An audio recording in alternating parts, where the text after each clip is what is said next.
This is a video review of the HTC Arrive, which is the CDMA version of the HTC 7 Pro and is available on Sprint. The HTC Arrive can be purchased at the usual price of $200 with a 2-year contract. The phone will require one of Sprint's data plans, but their data plan includes free telenav GPS navigation, which works quite well and is an incredible offer compared to paying a ridiculous monthly fee to use it on T-Mobile. The phone's hardware is pretty appealing, but the phone is quite thick compared to modern smartphones. It's even thicker than an original Motorola Droid. However, it is a little thinner than the older HTC Touch Pro 2, which is nice. The phone's height is basically the same as the HTC 7, but its width is a little smaller, which kind of makes the screen look odd with all that extra space at the bottom for those capacitive buttons. However, when you're just looking at the HTC Arrive alone, it looks perfectly normal. The back design of the phone doesn't exactly fit with the front design, since the back has a more rugged brushed metal look, while the front aims for that glossy black finish, but nevertheless, the phone feels solid and well built. The buttons are actually easy to press. I'm talking about the camera buttons and the volume buttons, and there's no wiggle space on the buttons, unlike on the HTC 7 where the volume rocker was actually loose. So the phone is well constructed, and when you slide out the keyboard, the screen automatically pops up at an angle. This may feel strange at first, but you'll get used to typing at this angle. It would be nice if the screen pop-up was optional, since some may like typing with a flat screen, but it isn't too big of a deal. The sliding mechanism feels quite solid actually, and that's after a couple weeks of use.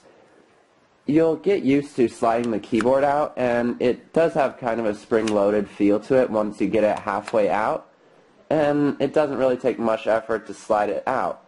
And sliding it back in is pretty easy once you know how it closes.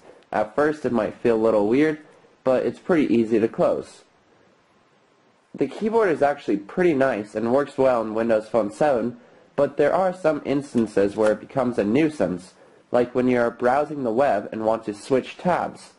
To switch tabs, you have to close the keyboard, tilt the phone upright, then click the Switch Tabs button, and then slide the keyboard back out, since Windows Phone 7 hides all those extra buttons while in landscape mode on the browser. Typing on the keyboard itself is quite solid and feels really good. It'll take some time before you are fast at typing on the keyboard, but once you use it for a few days, you will most likely love it. However, the on-screen keyboard is actually just as fast to use in my opinion, and that on-screen keyboard works well in both portrait and landscape. When I compared the typing speeds, I actually typed faster with the on-screen keyboard than I did with the slide-out keyboard, but they are both very close. For longer sessions of writing, I found myself using the slide-out keyboard since it simply has more precision. The screen definitely looks crisp and clear. Text is really sharp since the screen has the same resolution as the HTC 7, but is only 3.6 inches diagonally, which means it has more pixel density. However, there are a few negatives about the screen. One problem is that you can barely see the screen in daylight. The sunlight lowers your visibility of the screen just like it does on the HTC 7, and that can be a big issue. Another problem is that gradients on the screen don't show up correctly. The phone software must be set to 16-bit instead of 32-bit, since gradients are showing up choppy instead of smooth. Now, this issue has been appearing on HTC 7s, and it seems like it was a software update that actually caused the gradient issue, so it could be fixed again by another software update from HTC, but it's a bit disappointing to see these choppy gradients when you just bought a new phone. Otherwise, the display is vibrant and sharp. The HTC Arrive comes preloaded with Nodu, so your games load fast and the marketplace doesn't crash. This also means that you have copy-paste out of the gate. Copy-paste works extremely well, and actually made my Android using friend jealous, since it's so fast and simple to use. The slide-out keyboard also includes arrow keys that let you navigate the cursor, which is a great touch since placing the cursor right where you want it can sometimes be a challenge in Windows Phone 7. The camera on the HTC Arrive is only a 5 megapixel camera, and it only takes decent pictures. It definitely won't replace an actual camera, but it does the job when you just need to take a quick picture, and it looks good for uploading some pictures to Facebook or simple things like that.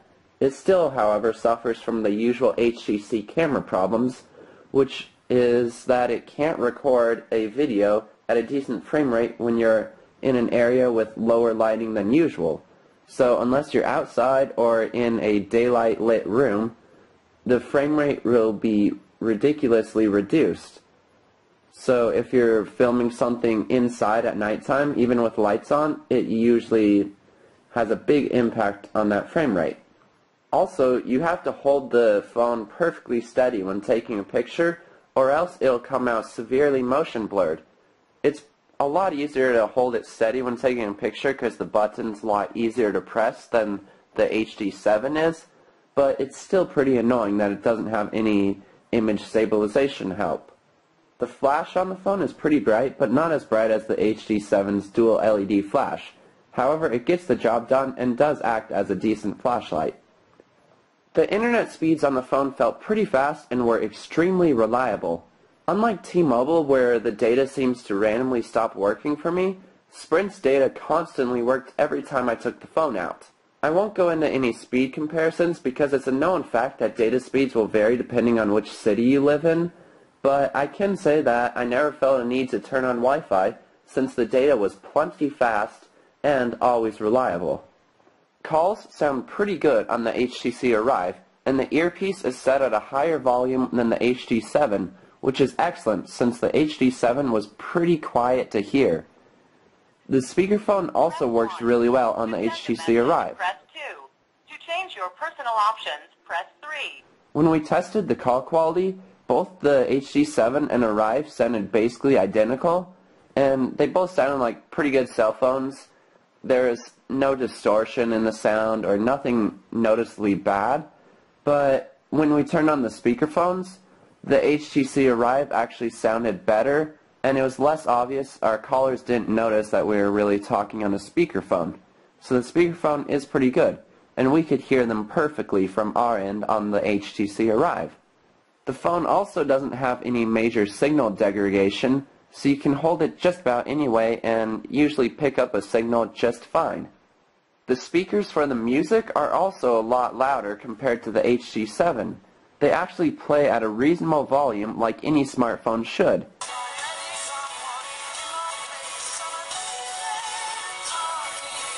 Music also sounded a lot better quality-wise through the HTC Arrive than it did with the HD7, and it sounded better through the speakers itself and also through plugging it into some wired speakers.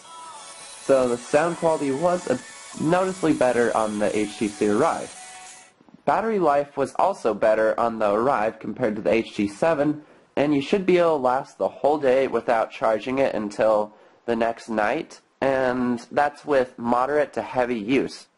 You can find the HTC Arrive from Sprint for $200 with a 2-year contract, or if you live outside of the United States, it's called the HTC 7 Pro and is basically the same phone, except it's a GSM version instead of CDMA. Overall, the HTC Arrive did impress me, but it still feels way too thick for a smartphone, and I was really disappointed when my friend's Motorola Droid, the original one, was actually thinner. So that was probably the main disappointment. Also, the screen is a bit disappointing because when you're outside you can't really see it that well. But otherwise, the high points are the keyboard's really good, the speaker and sound quality is really great, and the phone call quality is pretty good, and you do get free GPS navigation, which is important because Microsoft never put Bing navigation on Windows Phone 7 yet. And overall, it's a really snappy operating system, and you probably already know a lot about Windows Phone 7, but it has a great app store, really fluid interface, and it all works really well, especially after the No-Do update. There's also plenty of space for your music since the phone comes with a 16GB storage card from Sprint. Once again, the phone is called the HTC Arrive, and you can find it exclusively on Sprint.